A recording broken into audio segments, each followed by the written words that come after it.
Sud Radio Découverte Tourisme, Stéphane Zeremeta. Bonjour Stéphane. Bonjour Jean-Marie. Directeur éditorial des guides Le Petit Futet, direction la Haute-Savoie aujourd'hui. Absolument, l'hiver approche et on a bien envie de profiter de cet air alpin. On va partir à Évian. C'est une station balnéaire bien connue pour son eau thérapeutique, pour son lac aussi. Et puis on va découvrir la ville avec le petit village des Flottins, parce qu'on est bien sûr à l'approche de Noël. Alors expliquez-nous un peu ce qu'est le village des Flottins. Alors, on est dans cette période des marchés de Noël. La ville d'Évian a voulu se démarquer avec une proposition un tout petit peu différente. Donc on a le village des Flottins qui est animé par des comédiens, des cracheurs de feu, des conteurs, des musiciens, le tout dans un univers assez intimiste. La particularité de l'événement, c'est que ce sont des sculptures de bois flottés. Alors parfois c'est monumental, hein. On va les découvrir un peu partout dans la ville. En tout, c'est 300 sculptures qui sont exposées et elles ont été réalisées avec 350 tonnes de bois flotté. C'est complètement impressionnant. Ça fait rêver. Alors ça nous change du folklore de fin d'année habituel. Il y a plein d'événements qui ont lieu entre le 13 décembre et le 14 janvier. On a des ateliers cirque, dessins, création de sculptures lumineuses et le Père Noël bien sûr présent. Il arrivera le 18 décembre. Il arrive un tout petit peu à l'avance après une parade dans la ville et il repartira bien sûr le 24 pour faire sa tournée. J'imagine. Cette manifestation, en tout cas, elle s'investit aussi d'un point de vue écologique. Ah, oui, absolument. Alors en fait, il faut savoir que les branchages et les troncs utilisés pour les sculptures étaient échoués sur les plages.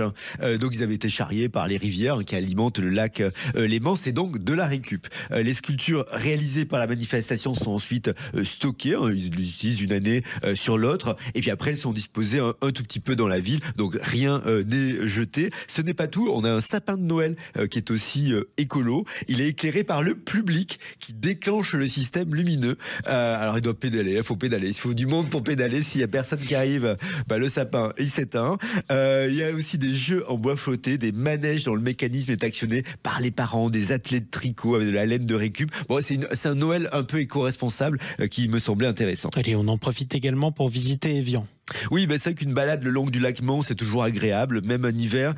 C'est vrai que la ville a un décor absolument spectaculaire. Il y a des eaux bleues du lac, les montagnes juste derrière, des villages côtiers qu'on aperçoit au loin. On peut aussi voir le Palais Lumière, c'est l'un des symboles d'Évian. C'est d'anciens thermes qui abritent aujourd'hui un espace culturel. Il y a des expositions très sympas tout au long de l'année. Et jusqu'au 5 janvier, il y en a une qui est consacrée à Henri Martin et Henri le Cidaneur, deux peintres qui appartiennent au mouvement intimiste de la Belle Époque. Exactement. Allez, on termine avec un mot sur les eaux d'Évian, bien sûr. On a la source Cachat, qui est la plus célèbre de la ville. C'est de cette source qu'un marquis auvergnat a bu à la fin du XVIIIe siècle, avant de se rendre compte des vertus curatives de l'eau d'Évian. Bon, alors la ville a pour cela une notoriété internationale. C'est drôle qu'un Auvergnat soit allé si loin pour chercher de l'eau, alors qu'il y avait de l'eau. Alors qu'il y en a pas chez eux. Pas mal, hein, en tout cas, juste en face de cette source, on a la buvette Cachat. Elle, c'est un bijou d'art nouveau qui a été construit au début du XXe siècle. Bon, et si on veut en savoir plus sur l'eau d'Évian,